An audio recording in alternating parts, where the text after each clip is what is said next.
bem-vindos ao Tamanho Familiar, o podcast sobre as alegrias e desafios vividos nas famílias grandes. A nossa convidada de hoje é a Catarina Nicolau Campos.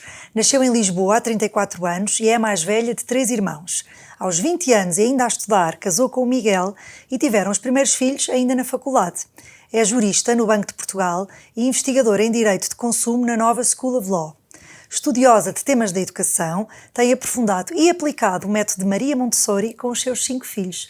Damos as boas-vindas a esta mãe de família, Catarina Nicolau Campos. Olá. Bem-vinda. Muito obrigada. Obrigada pelo convite. Obrigada. Então vocês são 3 irmãos, não é? Tu és a mais velha. Tiveste sempre este papel de irmã mais velha, protetora, mãezinha? Sim.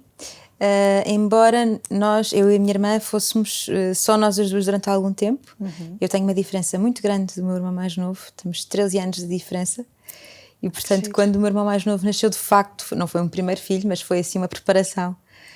Foi muito engraçado porque é muito diferente, não é? Ter um irmão mais novo quando somos muito pequeninos ou ter um irmão mais novo quando entramos na adolescência. Foi como aconteceu, portanto, aconteceu sim. A ti. E quais são as melhores memórias da tua infância que sentes que contribuíram para a pessoa que és hoje? Eu tive uma infância muito privilegiada, sinto muito isso. Tive uma omnipresença dos meus avós e isso foi único, porque foram mais que meus pais, e eu digo isto à frente dos meus pais sem problemas, porque acho que não levo a mal que diga isto, e isso fez com que eu de facto crescesse com imenso amor à minha volta, ultra mimada. Ainda bem, que bom, em todos os sentidos e no sentido positivo, não é? Não é no sentido do capricho. E também com grandes exemplos, sempre à minha frente. Que bom. Sim. E que influência é que a família de origem teve na família que construíste? Assim, costumes, alguma maneira de educar? Sim, então eu nasci numa família católica e depois também estudei num colégio católico e isso teve, claro, muita influência naquilo que sempre foi o meu projeto de vida e o meu projeto de família, porque é a base de todo o meu projeto familiar. E eu concebo o casamento como um sacramento e, portanto, para mim não faria sentido de outra maneira. E foi a maior herança que eu podia receber da minha família, foi essa. E depois, eu venho de uma família muito multicultural e por isso sempre tive este objetivo de dar aos nossos filhos também muito mundo, no sentido de eles conhecerem o que existe à volta, a realidade, outras culturas também, outras formas de estar na vida. Porque acho que isto enriquece sempre. Sem dúvida. Sim. E tem sido fácil dar-lhes mundo a 5? Tem. Eu acho que dentro das possibilidades de cada um é sempre possível. Há muitas coisas que se podem fazer, quer dentro de casa, em primeiro lugar, não é? Através da leitura, dos livros, etc. Como também filmes, as histórias que se contam e depois as viagens. Nós gostamos imenso de viajar em família, fazemos muita questão de viajar em família, são projetos que nós temos e que vamos concretizando a pouco, a cada ano vamos fazendo um projeto diferente e corre sempre muito bem e é muito gratificante porque divertimos-nos todos imenso. Mesmo nós que já tínhamos estado eventualmente alguma vez, a experiência é completamente diferente, irmos lá com o marido e filhos e eles gostam imenso também. E portanto, levam até os bebés, não é? Levamos sempre todos, vêm todos connosco sempre. Sim. E como é que adaptas? Por exemplo, o bebê assim pequenino vai no marsúpio? Ou... Sim, usamos marsúpio, usamos o vinho, quer dizer, nunca é impedimento para nada. Nós, o ano passado, fizemos a Rota Mariana pelo norte de Espanha, França, Andorra, e portanto depois voltámos ainda por Barcelona e o bebê tinha 4 meses, portanto veio connosco, sempre atrás. Adiei um bocadinho a introdução alimentar, sem problema, não há problema nenhum, foi assim, foram só umas semanas, exatamente, foi espetacular. Também já fomos a Roma com todos, este ano fomos a Santiago, fizemos uma parte dos caminhos de Santiago, uma parte do caminho português da costa e que foi espetacular também para os miúdos. Talvez daqui a um ano ou 2 fazemos um bocadinho mais do caminho, portanto nada é impeditivo, acho que tudo se consegue, adaptamos e vamos conseguindo fazer as coisas. Que giro. E como é que conheceste o Miguel, o teu marido? Então, eu conheci o Miguel na Católica, eu entrei na Católica em Direito em 2007 e na altura conheci o Miguel, uma história engraçada, enfim, conheci-o na capelania da Universidade Católica e ele na altura, ele também tirou o curso na Católica, mas já tinha tirado o curso há algum tempo, mas ia lá com frequência porque havia uma missa à hora do almoço e havia um ecossistema muito engraçado e muito curioso na capelania da Católica naquela altura. E, portanto, havia muitas pessoas que iam, mesmo de fora da faculdade, que iam lá almoçar e depois ficavam lá o resto da tarde e, portanto, foi assim que eu conheci o Miguel. Que giro. E vocês têm 5 filhos, não é verdade? Sim. Quem é cada um dos vossos filhos? Então, a Pilar, a nossa filha mais velha, tem 13 anos, A nossa filha mais velha é uma filha completamente atípica, foi um bebê atípico que não chorava. É uma criança que nasceu sem qualquer mérito nosso, naturalmente virtuosa, é uma boa miúda, tem imensas capacidades e, sobretudo, capacidades humanas, que é extraordinário. Depois temos a Assunção, que é uma força da natureza, é uma miúda, uma líder nata, portanto, é uma miúda que leva o mundo para a frente com facilidade e gosta muito também de pôr as coisas em ordem e de levar a todos a bom porto. É muito forte do ponto de vista de personalidade. Depois temos o Francisco, o Francisco, que é o nosso filho intrépido, que nós dizíamos sempre, não é? Gosta de estar sempre a mexer, mas por outro lado é um filho do ponto de vista espiritual muito profundo e que também tem um lado intelectual muito desenvolvido e portanto é um miúdo que gosta imenso de aprender e quer estar sempre a aprender. É um devorador de livros. Parecido com o pai? Muito... Sim, eu acho que tem uma mistura aqui dos dois, mas sim, parecido com o pai em muitos aspectos, é verdade.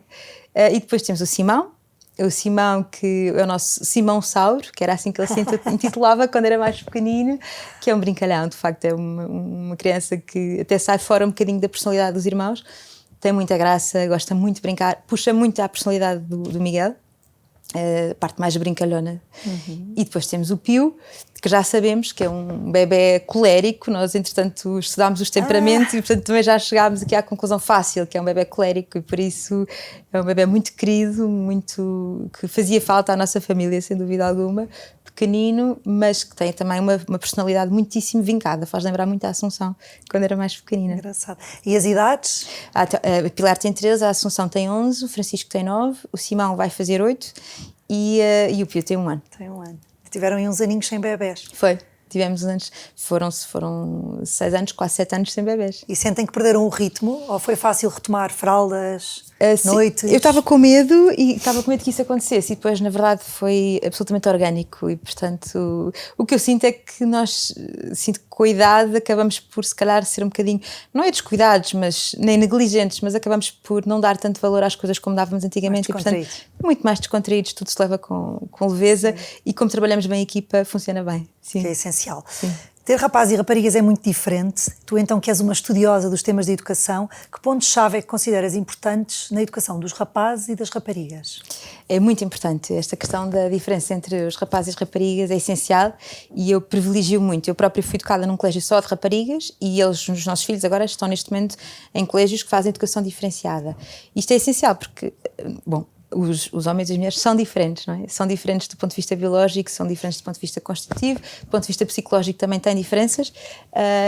E claro que nós podemos sempre atribuir características que geralmente são mais atribuídas às mulheres e geralmente mais atribuídas aos homens, mas a verdade é que até do ponto de vista espiritual são seres distintos, não é? Pronto. E isto reflete-se muito na educação, em pormenores que podem ir desde, por exemplo, aos tempos de aula que um rapaz consegue aguentar, ou os tempos de concentração que os rapazes e as raparigas conseguem aguentar, ou então em casa, por exemplo, na maneira como nós distribuímos as tarefas, nos exemplos, nos testemunhos que nós queremos dar aos nossos filhos, nos desportos que vão praticar também, os livros que vão lendo. Tudo isso influencia muito e faz parte do nosso dever enquanto pais ter isso em atenção. Tu trabalhas em casa, não é verdade? Não tens ajuda. Sim. E não tens ajuda externa, portanto, neste momento a vossa família assegura as tarefas. Sim. Como é que vocês fazem essa gestão e distribuição de tudo o que há para fazer, que é muito? Sim, nós, como eu digo, nós desde o início acho que fizemos esse esforço e conseguimos trabalhar bem a equipa. Fizemos uma divisão natural de tarefas em casa e também temos a noção de que quando um não pode, o outro vai e faz sem, ou seja, nunca existiu entre nós um espírito de cobrança ou de check, eu fiz isto, agora fazes tu, isso não existe, não é? Nós, no nosso casamento, nós vamos onde tivermos que ir, um pelo outro e quem está melhor vai à frente e já está. E depois temos sempre tivemos a preocupação de incutir tarefas domésticas aos nossos filhos. Faz parte do nosso projeto educativo também e faz parte do dia-a-dia. Portanto, nós queremos que eles estejam habituados a cuidar daquilo que é deles, cuidar da primeiríssima casa comum, que é mesmo a nossa casa. E, portanto, isso implica que eles, desde muito cedo, arrumem as coisas. O Pio tem 1 ano e já sabe arrumar os seus livros, por exemplo, arranjar um sítio para arrumar as suas coisas. Quem trata das meias e cuecas, etc., são eles. não somos nós, portanto eles vão buscar e eles é que tratam de emparelhar e de arrumar. Também a própria gestão do quarto, como nós procuramos dar autonomia desde muito cedo, eles é que arrumam, eles é que limpam, aspiram o quarto, fazem as camas logo de manhã. Portanto, eles sabem que esse é o campo dos deveres. Pequeninos de 9 e 8, não é? E as mais velhas? E as mais velhas, sim, mas eles fazem desde muito cedo, sim. Uma coisa que eles fazem logo de manhã quando acordam, por exemplo, é levantar a louça da máquina. Mesmo com sono, acordam cedo, um olho aberto e outro fechado, mas é das primeiras coisas que fazem, porque de facto a louça da máquina estava lá e tem que ser arrumada e eles próprios vão usar para o pequeno almoço, levantam sempre a mesa, põem a mesa, faz parte do nosso dia-a-dia. Nunca tive necessidade de ter uma lista de encargos propriamente, eu sei que às vezes facilita, mas neste caso está tudo um bocado distribuído. Eles sabem que o primeiro que se despacha, é isso, o primeiro que se despacha é preciso pôr a mesa para o jantar, por exemplo, quando chegam do colégio, o primeiro que se despacha já sabe que se puser a mesa está a ajudar, está a contribuir para a harmonia familiar e para alguma coisa que é boa e, portanto, vai adiantar-se. Claro que às vezes eu preciso de pedir, não é sempre assim, mas a maior parte das vezes eles conseguem adiantar-se. Isso não calha ser sempre o mesmo a trabalhar? Não calha. Ou quando que nós vemos que isso acontece e nós estamos atentos, claro, nós aí dizemos, ou eles próprios às vezes dizem, mãe, hoje posso não ser eu a fazer e pronto, e tudo se resolve. Espetacular. Sim. Espetacular. E como é que organizas o teu dia? Assim, como é que é um dia tipo na vossa família, um dia de semana? Sim, um dia de semana típico de manhã. O Miguel sai com os miúdos, ou seja, acordamos todos e tomamos todos o pequeno almoço. É sempre importante, eu acho, termos as refeições em família. Damos muita importância.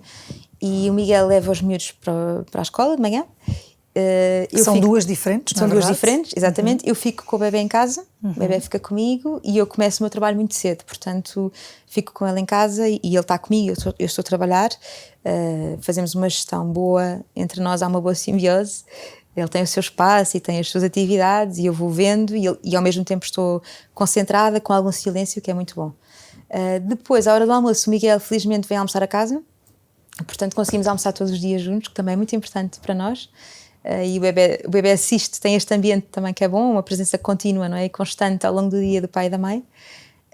Depois o Miguel volta para o trabalho e eu à tarde vou buscá-los, procuro ir sempre buscar cedo. Voltamos para casa e eles têm sempre a rotina típica, que é os banhos primeiro, o mais cedo possível, e logo a seguir deveres, não é? Trabalho de casa, tiver que ser feito e estudo. Pronto. Quando não estamos em época de testes e não há nenhuma urgência de estudo ou não há grandes delongas em trabalhos de casa, eu gosto de fazer um bocadinho de after-schooling, de dar-lhes um bocadinho de algo mais do que aquilo que eles recebem na escola e faço com eles uma coisa muito curta, são 10, 20 minutos por dia, que depois normalmente dá asa a uma conversa que se vai estendendo ao longo do jantar. Eles jantam muito cedo, por volta das 6h30 estão a jantar. Por isso não lancham quando chegam a casa? Não lancham, não temos essa rotina dos lanches. Normalmente levam um lanche pequeno para o colégio e depois vêm para casa já lanchados e jantam cedo e depois, por norma, a seguir ao jantar, rezamos o terço e vão para a cama muito cedo. Portanto, isto é a nossa rotina habitual de todos os dias. Depois vocês jantam os dois? Nós jantamos os dois. E eles, quando estão a jantar, normalmente eu estou sempre com eles. Pronto, estou à mesa com eles e estou a conversar e estou a falar com eles ou a ler, que eles gostam imenso também. Ou a declamar poemas, porque eles também gostam imenso que faça isso, mas normalmente para jantar mesmo, janto quando o Miguel chega a casa. Até as mais velhas têm essa rotina? Sim. Eles fazem tudo ao mesmo tempo, normalmente. Mais velhos, todos os 5? Todos, sim. O que acontece é que em épocas de testes, quando elas têm testes e às vezes é mais matéria, elas ficam um bocadinho mais, depois os mais novos vão dormir e elas ficam até um bocadinho mais tarde para concluir o que é preciso concluir. Às vezes pedem-nos para fazer perguntas, ainda estão nesta fase, portanto, mas é assim, mas é pontual. Normalmente eles vão todos dormir cedo. E quem é que cozinha lá em casa? Sou eu. És tu. E eles gostam de Gostam, sim, gostam imenso. O Miguel também cozinha de vez em quando é preciso o Miguel cozinha. Aliás, é o Miguel que prepara normalmente os almoços deles de manhã, mas normalmente sou eu que cozinho e eles gostam imenso de ajudar, naquilo que podem, ajudam imenso, sim. Olha, 3 conselhos de poupança importantes para as famílias que podes deixar. Sim, boa pergunta. Conselhos de poupança. Bem, um que me deram quando eu casei-me muito nova, portanto não estava habituada a fazer este tipo de contas e não estava habituada a esta gestão. É uma coisa básica, mas é olhar sempre aos preços por quilo e por litro, não é? E mesmo nas promoções ter sempre isso em atenção, porque às vezes faz muita diferença e nós com o marketing muitas vezes somos enganados e levados a tomar outro tipo de decisões. Depois, olhar à necessidade. Às vezes, acho que é a tendência geral de toda a gente, não só as famílias numerosas, de consumirmos mais do que aquilo que realmente precisamos. Portanto, eu acho que isso é logo um grande salto de poupança quando cingimos ao essencial. E outra dica boa de poupança que posso deixar é procurar, por exemplo, nós damos muito valor a ir a museus e a passeios, como eu tinha dito, procurar, há muitas atividades que podem ser feitas aos domingos, há dias específicos, há imensas atividades gratuitas para famílias, porque eu percebo que seja difícil às vezes levar todos, não é? Porque não se pagam 2 bilhetes nem 4, às vezes no nosso caso são logo 7, e nós aproveitamos ao máximo os domingos, os dias gratuitos, os dias de festa. Há muitos dias que felizmente os museus e os centros de arte que promovem, e que, por exemplo, ainda agora tivemos no São Carlos num workshop giríssimo para famílias sobre a flauta mágica de Mozart, que foi engraçadíssimo e foi organizado pelo São Carlos e era gratuito para as famílias todas, e eu achei espetacular a iniciativa. E pronto, felizmente temos imensas iniciativas destas. E onde é que vêm essas iniciativas para as famílias poderem ver? Então, normalmente eu sigo os museus, vou seguindo sempre os museus, até os museus que gostamos mais. Nas redes sociais os museus costumam fazer este tipo de divulgação, foi assim que eu também descobri esta atividade da flauta mágica no São Carlos, e pronto, e vai aparecendo ao longo do ano, portanto não é só numa época específica do ano, ao longo do ano vão tendo este tipo de atividades. Portanto, ir seguindo e ir estando atento à página de cada sítio. Exatamente. Vocês fazem algum quadro, alguma planificação do fim de semana para poderem aproveitar bem? Não, o que nós fazemos é que há sempre muitas coisas para fazer no fim de semana. Nós temos é o que eu digo, são agendas sociais que temos que conciliar, muito intensas. Não podemos ir a tudo, portanto é importante também dizer que não.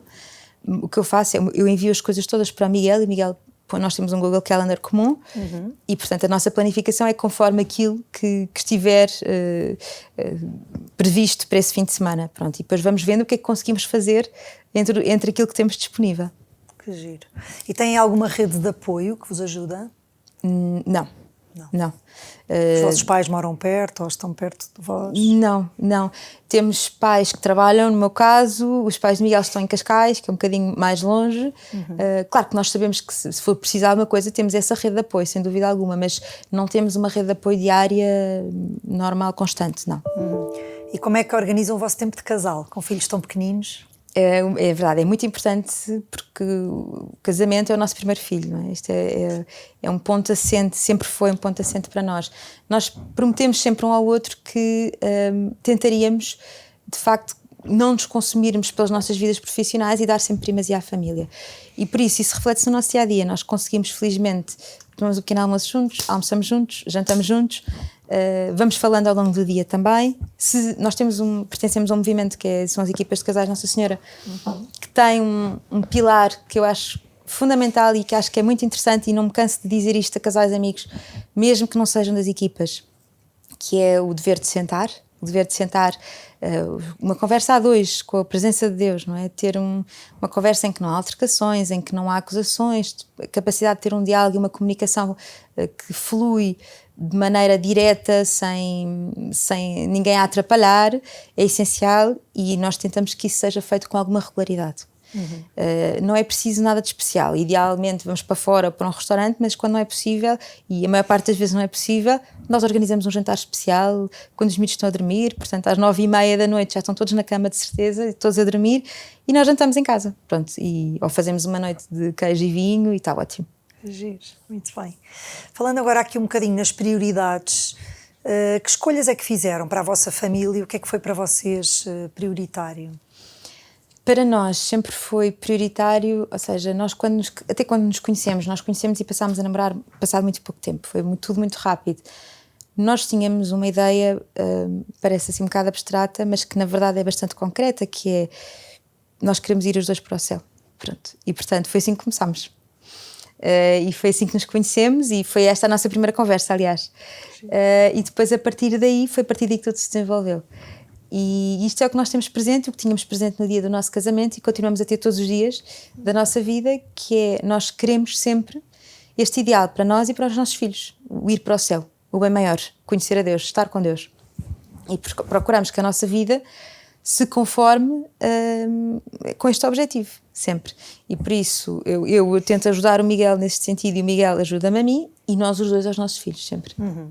E falando agora de um aspecto mais financeiro, mais prático, onde é que vocês gastam a vossa maior fatia do orçamento? A nossa maior fatia do orçamento é gasta em educação e neste momento em compras de supermercado, é mesmo assim. O nosso Excel é bastante eloquente nesse aspecto, é mesmo isto.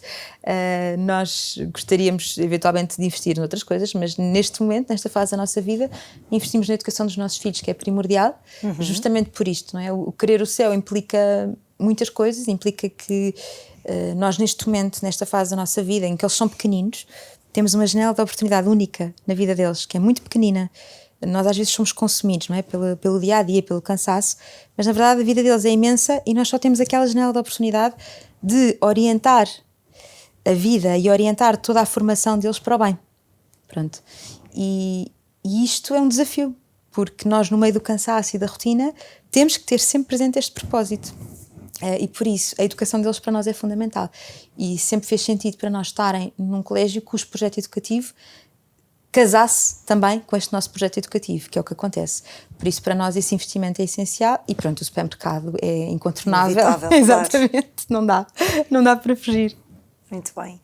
E como é que chegas a cada um dos teus 5 filhos? Eu procuro sempre ter algum tempo sozinhos, ou seja, ou eu ou o Miguel ou os dois, com cada um deles, sobretudo quando vemos que é preciso. E eles próprios já sabem que quando precisam, a primeira coisa que dizem quando chegam ao carro é: mãe, preciso depois de falar consigo. Pronto, portanto, sabem que têm esse momento quando quiserem, têm essa liberdade quando quiserem. E claro, cada um tem a sua personalidade, cada um tem os seus desafios e nós procuramos prestar a atenção. Alguns precisam de mais atenção num momento, outros precisam de mais atenção noutro momento, e nós procuramos fazer esse acompanhamento dinâmico, não é? À medida que cada um vai precisando. Achas importante fazer programas com cada um de uma forma individual? Nós de vez em quando fazemos isso, às vezes não é propositado, é só acidental. Não vejo necessidade de fazer isso de forma regular, até porque eles, como digo, quando é preciso eles pedem. Vejo que eles gostam muito quando fazemos esse tipo de programas, que podem ser coisas pequeninas. Por exemplo, eu tenho uma filha que gosta imenso de vir ao supermercado. Para ela, o programão é vir ao supermercado connosco, pronto, ou ir sozinha, ao supermercado com o pai, sozinha, exatamente. Pronto, portanto, coisas pequeninas que eu acho que são pequeninas, mas preenchem-lhes imenso e nós temos todo o gosto em fazer isso com eles. Boa. Há bocado não te perguntei ainda em relação à vossa gestão do dia-a-dia, como é que organizam as atividades extracurriculares? Como é que inserem no vosso dia-a-dia? Do ir buscar, já não saem de casa ou fazem logo as atividades? Então, o que nós decidimos neste momento, nesta fase da nossa vida que fazia sentido, era que todas as atividades extracurriculares fossem feitas no colégio, de maneira que eu não tivesse que ir buscar e levar a outros sítios. Pronto, o que eu faço é que muitas vezes as atividades extracurriculares acabam um bocadinho para além da hora, vou buscar os primeiros antes, deixo-os em casa e depois, felizmente, como a nossa casa é muito perto dos colégios, vou buscar depois o que falta e trago para casa. Pois, também ficam com o bebê, se calhar, que fique. Para já ainda não, pode ser que agora a partir deste ano fique.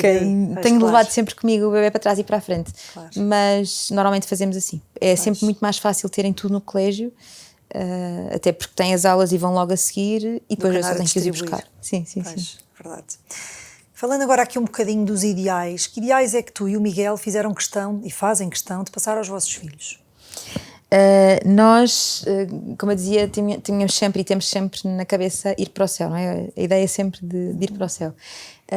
E nós fazemos muita questão de transmitir o mais que podemos sempre, como eu dizia, até porque achamos que esta janela de oportunidade é de facto reduzida, tudo aquilo que nos foi dado, porque acho que sempre nos foi dado muito e temos esse dever de dar aos nossos filhos. E nós funcionamos como bússolas, nós somos responsáveis por orientar os nossos filhos, não é formatá-los à nossa imagem, até porque eles nasceram com o dom da liberdade, não é? A liberdade dos filhos de Deus, mas queremos muito que eles sejam capazes de, por eles mesmos, escolher sempre o bem. E, portanto, o bem, a verdade, são elementos essenciais. Aliás, posso dizer, a beleza, a bondade e a verdade são elementos essenciais, são pilares fundamentais da educação que queremos dar aos nossos filhos. Porque sabemos que através destes elementos eles vão chegar a Deus. Nós procuramos que eles tenham o máximo de excelência. Nós tentamos dar, da nossa parte, o melhor de nós, quer no aspecto doutrinal, portanto, quer do ponto de vista da catequese, quer do ponto de vista também do exercício das virtudes. Nós não podemos dar o que não temos, não é? E os primeiros, eu não posso exigir a virtude da ordem aos meus filhos se eu própria não sou ordenada, eu não posso esperar que eles sejam generosos se eles não olham para mim e não veem essa generosidade primeiro. E, portanto, os pais têm sempre esta responsabilidade acrescida do exercício permanente das virtudes para os filhos. Depois também naquilo que às vezes considerado acessório, mas que a nós parece-nos fundamental, não é? Procurar a beleza sempre nas coisas e que essa beleza que reflita sempre uma beleza interior, ou seja, que a beleza exterior reflita sempre uma beleza interior, e procurá-la também em tudo que está à nossa volta. Ter a capacidade de olhar para um pôr do sol, por exemplo, e dizer que extraordinário, este pôr do sol não vai voltar a acontecer. Nós dizemos sempre, olha, que presente tão bonito que Jesus nos deu hoje. Para que eles saibam, no fundo, também que esta criação, tudo o que está à sua volta, que tem que ser cuidado, porque foi-lhes dado por Deus, pronto, e que procurem Deus e que encontrem Deus também nestas coisas, no modo de vestir, no modo de falar, no modo de se comportar. Nós gostamos muito, lá está, das experiências culturais, da música, lhes dar boas experiências estéticas também, do ponto de vista artístico, para que sejam educados num gosto tal. Não é que sejam miúdos extraordinários, e não é nada disto, é para que de facto, conhecendo de tal modo o bem, aquilo que é o belo, o bom e o verdadeiro, possam sempre escolher isso ao longo da vida deles. Que giro, ao fim e ao cabo é sensibilizá-los desde muito pequenos, sim. para essas partes, para essas facetas. Sim. E existe algum livro que tenha sido assim uma inspiração para ti?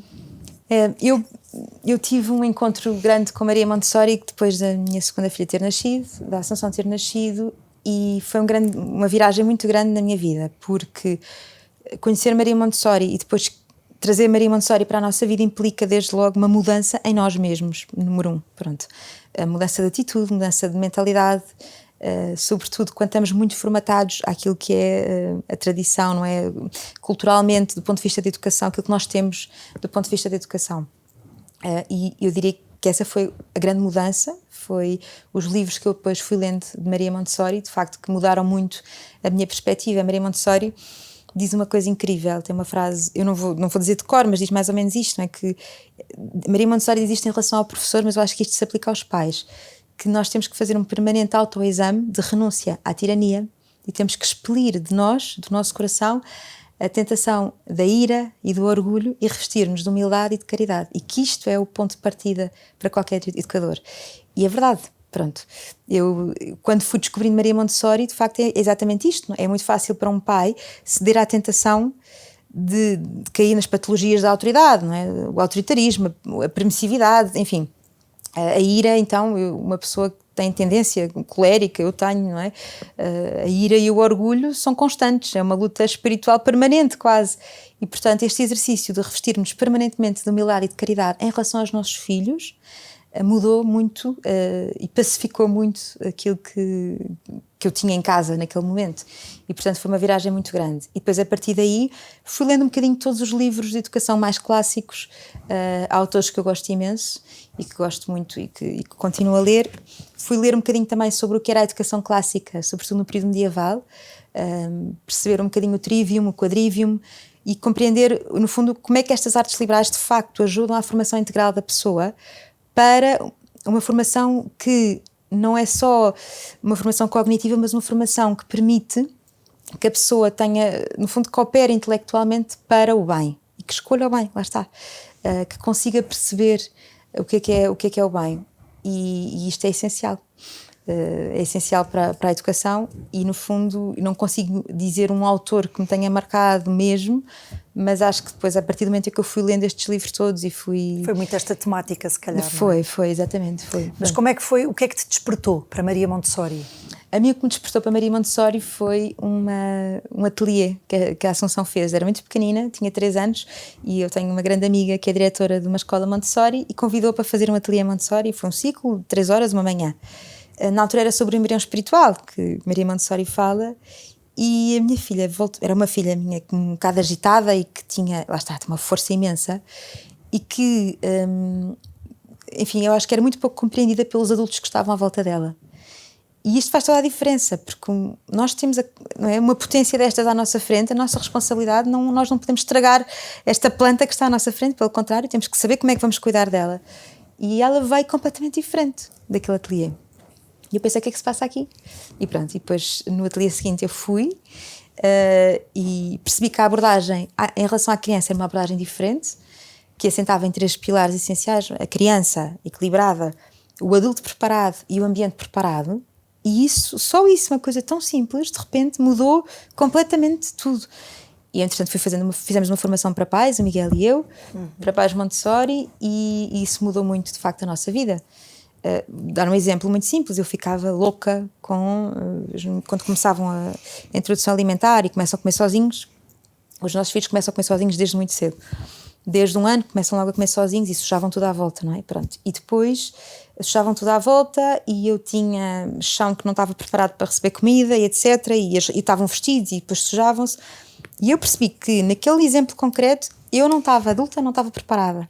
Pronto. E o ambiente à volta também não estava preparado. E eu não podia esperar, não é, que a criança estivesse bem e que se comportasse como um adulto quando tudo o resto à volta dela estava completamente... não ia ao encontro das necessidades dela naquele momento. Isso mudou. A partir do momento em que eu mudo a minha perspectiva, mudo o ambiente, preparo-me para aquela situação, preparo o ambiente à volta, tudo isso vai fazer com que, de facto, a experiência da criança e a experiência da mãe seja completamente diferente. Maria Montessori educa para a paz. Eu acho que essa paz sente-se logo quando se começa a praticar Montessori em casa. Sim. E concretamente nesse exemplo, o que é que fizeste? Em termos do chão, modificaste ali muito alguma simples. coisa? Desde logo não vão vestidos. Nesta fase do campeonato não vão vestidos, não vão almoçar vestidos, pronto, ou vão com uma roupa que eu sei que se vai sujar. Muitas vezes não gostam de usar babete e não há problema nenhum, podem não usar babete, eu consigo perceber, eles não adoram ter aqueles babetes à volta, tudo bem, eu já sei que eles vão sujar, portanto não vou ficar nervosa com esse tema, sei que eles vão sujar à volta, portanto também não vou ficar nervosa, ou então vou pôr num sítio que eu sei que não me vai dar grande trabalho limpar. E preparo, por exemplo, o ambiente. Sei que o bebê está comigo quando eu estou a trabalhar. O que é que eu vou fazer? Vou preparar toda a casa para que ele possa estar em casa bem, sem que eu esteja constantemente preocupada. Foi mexer na água, foi mexer não sei o quê. Não, ele tem tudo à sua disposição, ele sabe onde é que estão as coisas. Eu sei que ele pode mexer na água, eu sei que ele mexer na água pode se molhar e pode molhar outras coisas. A partir do momento em que eu estou preparada para isso e preparo a casa para isso, quer dizer, tudo se desenrola de maneira diferente, não é? E ele próprio, que está naquela idade da descoberta, que está na idade em que precisa de experimentar e de fazer as coisas, sente outro tipo de vontade para essas descobertas e para essa aprendizagem. Com limites, que há sempre limites. Acho que há sempre eu costumo dizer que em Maria Montessori 90% das coisas que se apanham na internet não tem nada a ver com Maria Montessori. Limites são essenciais, não é? O papel do adulto é esse. O adulto é essencial. Nós temos que dar limites à criança. Nós temos este papel de ter que, no fundo, que a criança... Haja este encontro entre a criança e a realidade, e nós somos os intérpretes da realidade para a criança, e portanto nós temos de facto que dizer aqui não pode ser, aqui pode ser, como é que se faz, é assim que se faz. O dizer pela positiva, não é? Sentar sempre com não. Dar uma alternativa em vez de dizer o não. Exatamente, exatamente. As mãos não são... com as mãos fazemos outras coisas, em vez de estar a fazer isto, fazemos isto.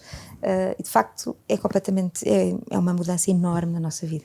Onde é que as pessoas podem pesquisar Maria Montessori para não irem para as tais 90%? Exatamente. Eu acho que o primeiro recurso para se conhecer Maria Montessori são os próprios livros de Maria Montessori. Portanto, os livros escritos por Maria Montessori. A mente absorvente, a descoberta da criança, o método mesmo, ou seja, estes livros são a fonte, eu acho que primordial, e acho que são livros maravilhosos sobre aquilo que foi o método que Maria Montessori foi construindo e no fundo a explicação que ela dá. Depois há autores muito bons, Catherine Lecuyer, por exemplo, tem vários livros em que fala sobre Maria Montessori, e depois também as próprias escolas Montessori oferecem muitas vezes cursos aos pais. Esta escola Montessori São Lourenço, a Kairos Montessori também, no fundo procurar estas escolas de referência que têm de certeza uma oferta segura no que diz respeito àquilo que é a pedagogia de Maria Montessori. E pensas que esta pedagogia serve a qualquer criança? Sem dúvida, sim, sem dúvida. Porque justamente olha para a criança como um indivíduo diferente de todos os outros. Portanto, olhar para a criança como aquela criança em concreto. E respeita aquela criança em concreto de acordo com o desenvolvimento, que é completamente diferente. Claro que Maria Montessori estabelece períodos sensíveis para determinadas áreas, não é? Pronto, que se consegue estabelecer esses períodos sensíveis, mas cada criança tem o seu caminho. E numa pessoa que, por exemplo, seja desperta para esta pedagogia Montessori mais tarde, não é? Quando já está no final da infância ou início da adolescência, tem ainda uma hipótese? Tem sempre, eu acho que tem sempre, porque é transformador. E acho que Maria Montessori tem um dom, não quero parecer estranho o que vou dizer agora, eu quando comecei a estudar Montessori e comecei a perceber Montessori, de alguma forma também foi um bocado como... Descobriste para ti própria. Sim, um bocado quase uma cura, salvo seja, não é? Interior de já percebi, pronto, isto de facto não correu bem, ou este pormenor quando eu era mais pequena não correu tão bem para mim, já percebi porque é que eu tenho estas reações com os meus filhos. Pronto, não preciso ter estas reações. Se calhar isto é uma insegurança, já sei onde é que eu fui buscar esta insegurança. No fundo, fazemos este regresso um bocado ao passado, é a nossa infância, e isso muda a nossa atitude em relação aos nossos filhos. Que giro. E a nível de modificações em vossa casa, que modificações é que fizeram? Práticas? Sim, imensas, de facto. Por exemplo, os quartos dos miúdos passaram a ser quartos completamente adaptados para que eles os giram de forma autónoma. Eu não tenho... Eles, por exemplo, os roupeiros deles e as gavetas estão todas... agora já não é preciso, mas fizemos os varões à altura deles, para que eles possam pendurar nos cabides as roupas. As gavetas, nós, antes de eles lerem, tinham os nomes de cada um com fotografia, para eles saberem quais é que eram as gavetas de cada um. E cada um era responsável por arrumar as suas próprias gavetas, da mesma forma como são eles que aspiram os quartos. Mas para isto acontecer, eu tenho que ter um bocadinho menos móveis, tenho que ter, ou seja, as coisas um bocadinho mais simplificadas para que eles possam ser autónomos nesse sentido.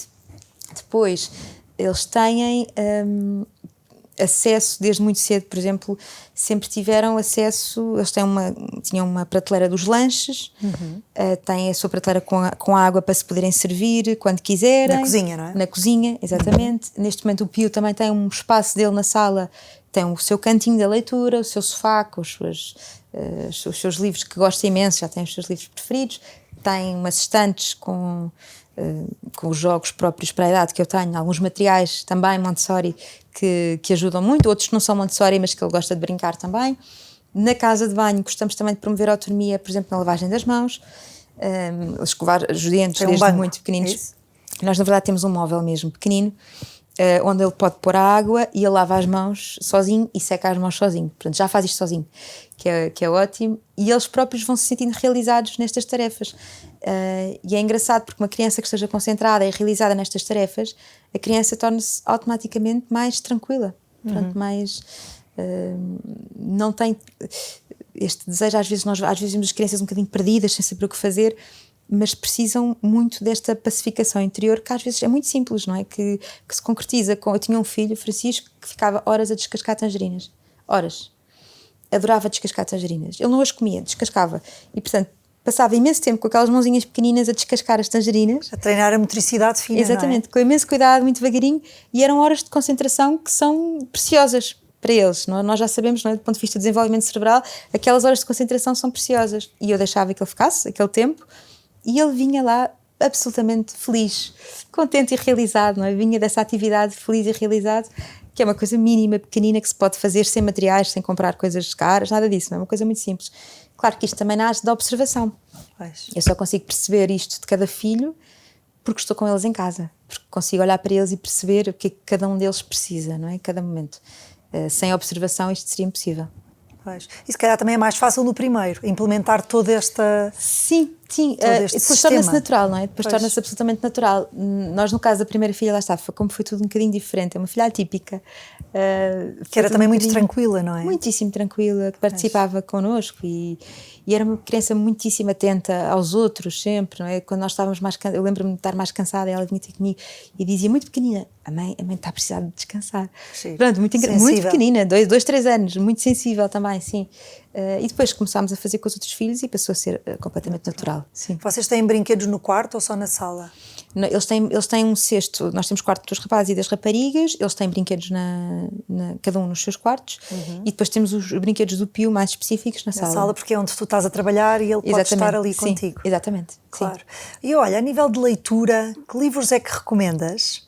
Assim, por idades e também por género, masculino, feminino? Nós na leitura lá em casa costumo dizer que somos muito liberais, no sentido em que, claro, passa sempre um crivo meu e do Miguel antes, mas gostamos muito que eles leiam um bocadinho de tudo. Nós desde muito pequeninos que damos os livros, muito pequeninos é mesmo muito pequeninos. Eu comecei a ler para o Pio quando ele tinha 6 meses, mais ou menos 5, 6 meses. O hábito da leitura para nós é essencial, sempre, até porque, enfim, fazemos isto nos primeiros tempos e depois a seguir já é deles.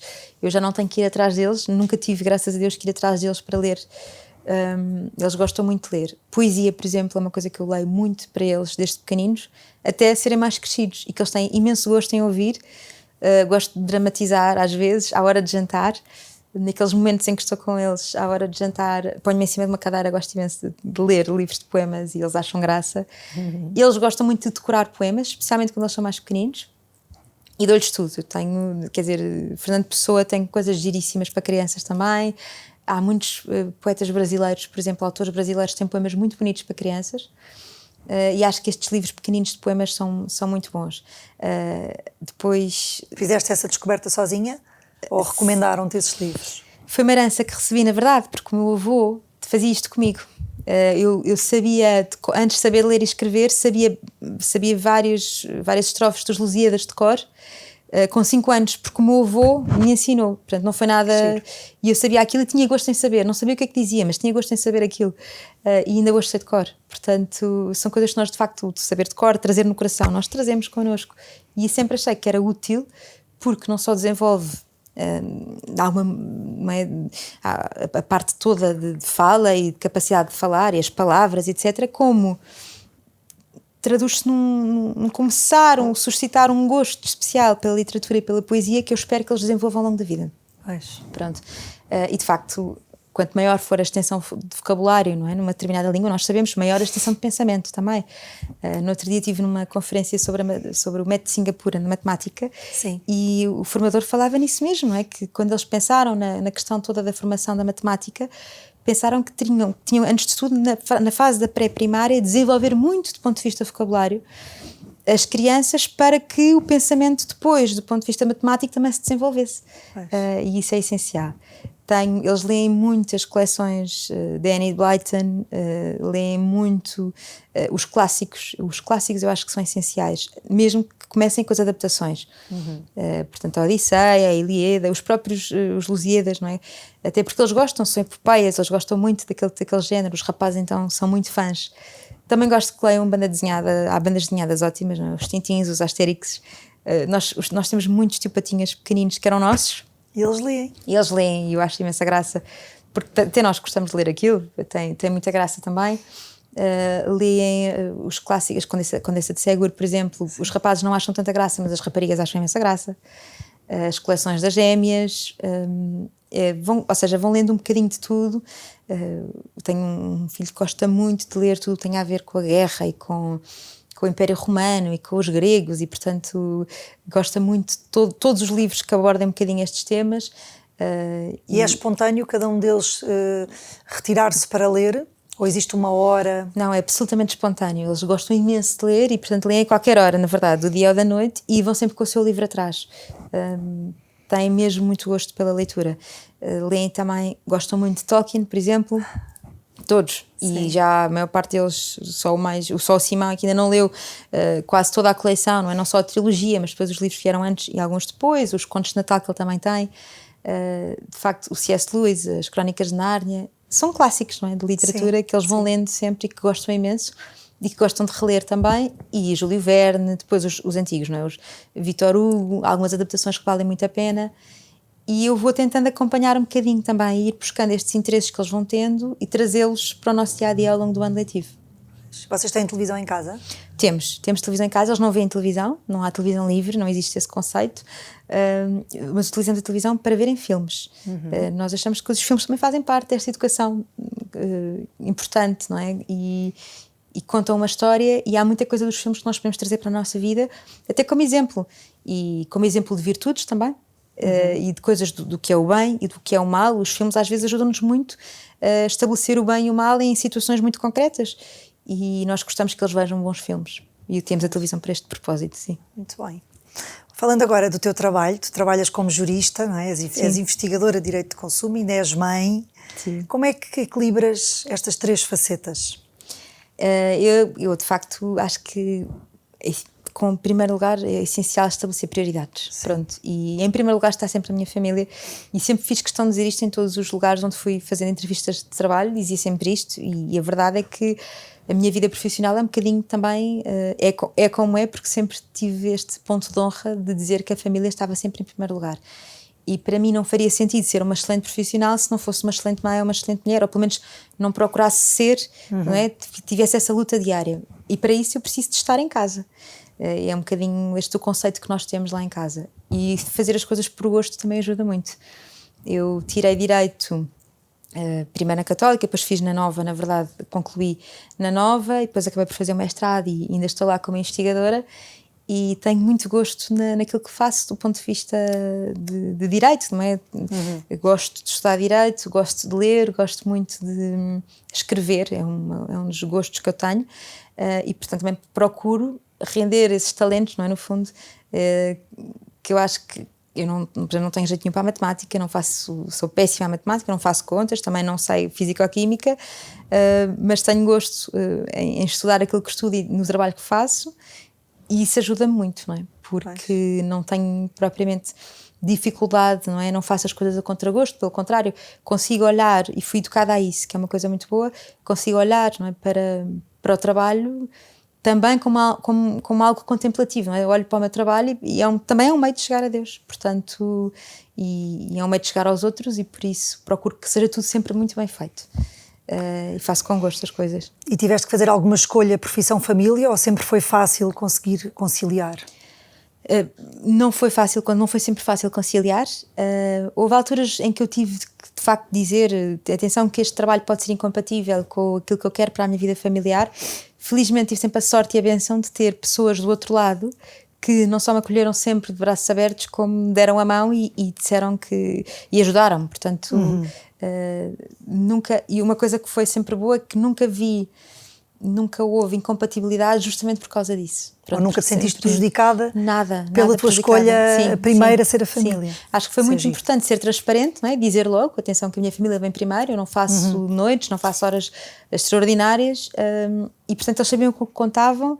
Eu era leal sempre, não é? Em relação àquilo que eu tinha prometido, e sabiam que também, sabem que quando eu estou no trabalho estou 100%, e sabem que quando eu quero entregar uma coisa, entrega 100%. E portanto, procurando este encontro, acho que funciona sempre bem, com sinceridade entre as duas partes. Sim. Boa. Falando agora do regresso às aulas, que está mesmo aí, como é que geres a quantidade de material escolar a investir anualmente em tanta criança? Sim, nós o que fazemos é, em primeiro lugar, reaproveitar tudo ao máximo. Portanto, os livros, manuais, o que der para passar dos irmãos para os irmãos passa sempre. Mesma coisa em relação as fardas são sempre maravilhosas porque é uma poupança imensa que se faz ao longo do ano. Portanto, e também passa de uns para os outros, portanto é muito bom. Depois nós, de facto, compramos normalmente no início do ano, naquela época de promoções, muitos lápis, muitas colas, que eles pedem sempre muitas colas de tubo, e depois temos em casa, no final do ano, fazemos a recolha daquilo que sobrou desse ano letivo e, portanto, no ano seguinte aproveita tudo o que se pode aproveitar. Nunca há desperdício, e há uma coisa muito importante que é a exigência do cuidado pelo material escolar. Eles sabem que têm que ter cuidado com o material que têm. E acho que isso é muito importante também. Boa. Quais são as maiores dificuldades que vês nas crianças no que diz respeito ao sucesso escolar? Aquilo que eu vejo muito é que as crianças passam pouco tempo em casa. Pronto. E isso, eu penso que afeta, porque os miúdos precisam de estabilidade, não é? Precisam de estar em silêncio, precisam de ter um ambiente tranquilo, precisam de não estar em permanentes atividades umas atrás das outras, porque precisam de um momento para parar e para pensar. Portanto, eu acho que isso é importante. Outra coisa que eu vejo, não nos afeta lá em casa, felizmente, diretamente, mas acho que a proliferação dos telemóveis e dos ecrãs, quer dizer, destrói o cérebro de qualquer criança. Um cérebro em desenvolvimento que precisa de estar atento à realidade, daquilo que está à volta, de repente é consumido por uma coisa extraordinária, que tem cores incríveis e que gera comportamentos aditivos, não é? Gera respostas cerebrais típicas de adição, não pode nunca fazer bem. Portanto, isso necessariamente afeta o sucesso escolar, porque se os miúdos se habituam a só estar concentrados por períodos de 2 segundos, não é? Ou de leitura de post, só conseguem ler um post, portanto é uma coisa mínima, como é que vão ler um livro? Como é que ficam atentos a uma aula? Eu acho que boa parte das coisas que se aprendem, se uma pessoa estiver atenta nas aulas, já são 50% se calhar, não é, de estudo que ficam já feitos. As vossas filhas não têm, pois não? Telefone. Não têm telefone, não. Não têm, nem têm acesso, e também nunca pedem, e não há necessidade nenhuma. Lá está, eles gostam imenso de ler livros e têm atividades e jogos, eles gostam imenso de jogos de tabuleiro, os catãs, os xadrez, gostam imenso de fazer essas coisas entre eles e têm vários joguinhos de tabuleiro e aqueles jogos pequeninos, a Colmeia, o Hive, o Fantasma Blitz, aqueles jogos que eles adoram, que eu até nem sou particular fã, porque nunca fui fã de jogos de tabuleiro, mas eles gostam imenso e gostam de jogar entre eles, portanto, de facto, não há necessidade absolutamente nenhuma. Até se nós adultos temos dificuldade em controlar-nos e em, no fundo, fazer uma gestão acertada daquilo que deve ser o nosso tempo passado nas redes sociais, como é que uma criança, não é? Nós nunca poderíamos fazer isto a uma criança, não é? É dar uma bomba a uma criança, não se pode fazer isso, é um veneno. E portanto, eles sabem isso e não temos nem PlayStation, nem telemóveis, nem nada disso. E como é que podemos ajudar as crianças e também os adolescentes a mudarem o chip férias-escola? Também é muito importante. Eu gosto de fazer assim uma quebra grande, não é?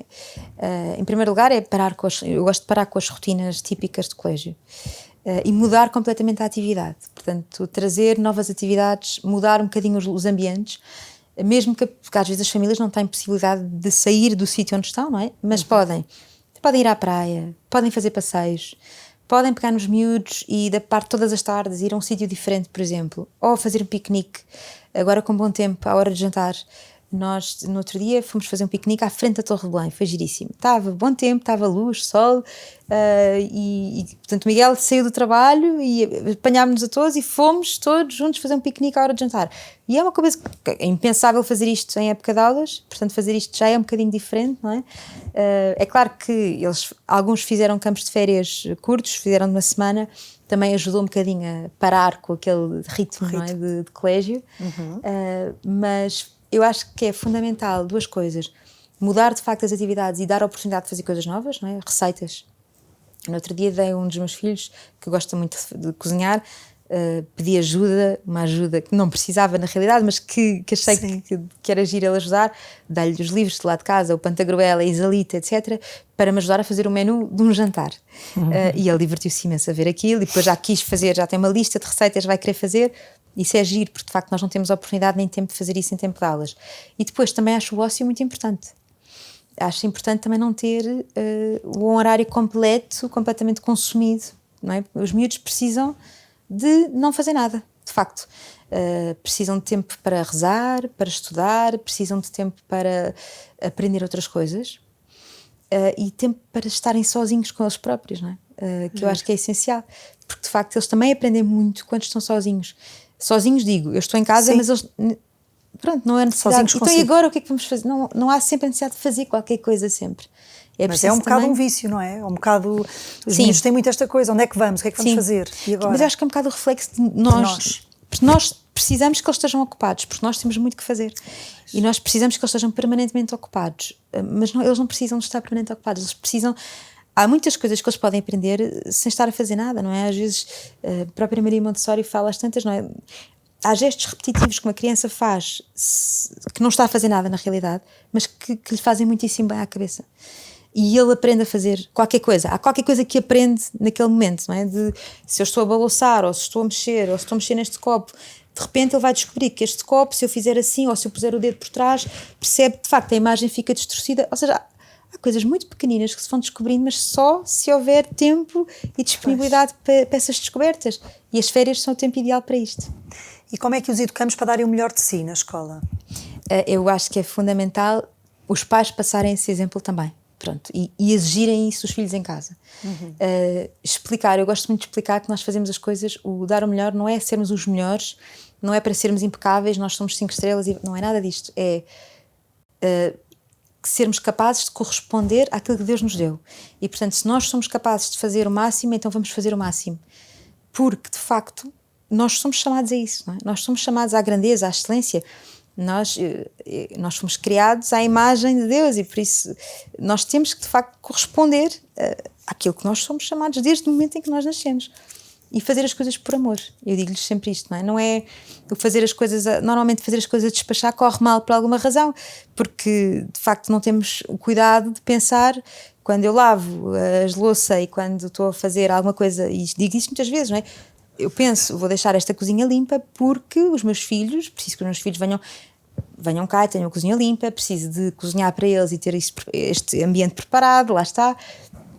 E procuro que eles tenham sempre isto na cabeça, que se fizerem as coisas por amor, de certeza que vão fazer as coisas bem feitas, e que uma coisa bem feita tem sempre um impacto completamente diferente na vida de todos do que uma coisa que é feita a despachar. E do ponto de vista do sucesso escolar, eu exijo bastante aos meus filhos nesse aspecto.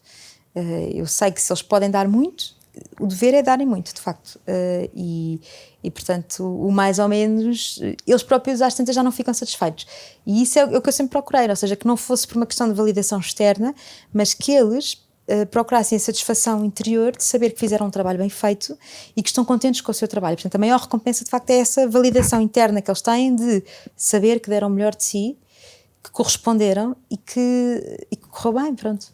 Boa. Ótimas dicas. Vamos às 3 perguntas finais. Sim. Onde é que te vês daqui a 10 anos, quer na vida profissional, quer na vida pessoal? Uma pergunta muito engraçada. Eu daqui a 10 anos gostaria de estar dentro do banco a trabalhar numa área mais próxima do direito penal, e gostaria eventualmente de já estar noutro passo do ponto de vista académico. Portanto, talvez, se não já em vias de doutoramento, tenho esse projeto profissional. Pode ser daqui a 20 anos, se calhar. Mas pronto, talvez daqui a 10. E do ponto de vista pessoal, sim. Não sei, gosto muito de deixar as coisas para os planos de Deus, porque habituei-me desde cedo a perceber que os planos que nós fazemos ficam muito aquém daquilo que Deus tem reservado para nós. Há um santo que diz: sonhai e ficareis aquém. E de facto ficamos. Nós sonhamos muitas vezes e achamos que seria espetacular de uma maneira, e depois a vida, como acontece, é muitíssimo melhor do que alguma vez esperámos. Portanto, espero pessoalmente que seja sempre aquilo que Deus me reservar. Boa. Sim. E o que é que a família que construíste te trouxe? Trouxe-me um propósito muito grande para a minha vida, claro. Não é que não soubesse, mas de facto balizou completamente, não é? Aquilo que eu queria fazer na minha vida, o tal desejo do céu concretiza-se na minha família. E trouxe uma felicidade imensa, não é? Que nós esperamos ver sempre multiplicada depois no céu. E uma palavra que define a vossa família? Uma boa pergunta. Uma palavra... a felicidade, posso dizer. Eu sei Boa. que é assim um bocado clichês, mas é verdade, é mesmo assim. É Catarina, verdade. gostei imenso. Sim. Acho que Obrigada. é uma riqueza enorme para este podcast. Muito obrigada. Obrigada por teres eu. vindo. E no próximo episódio teremos mais uma família inspiradora.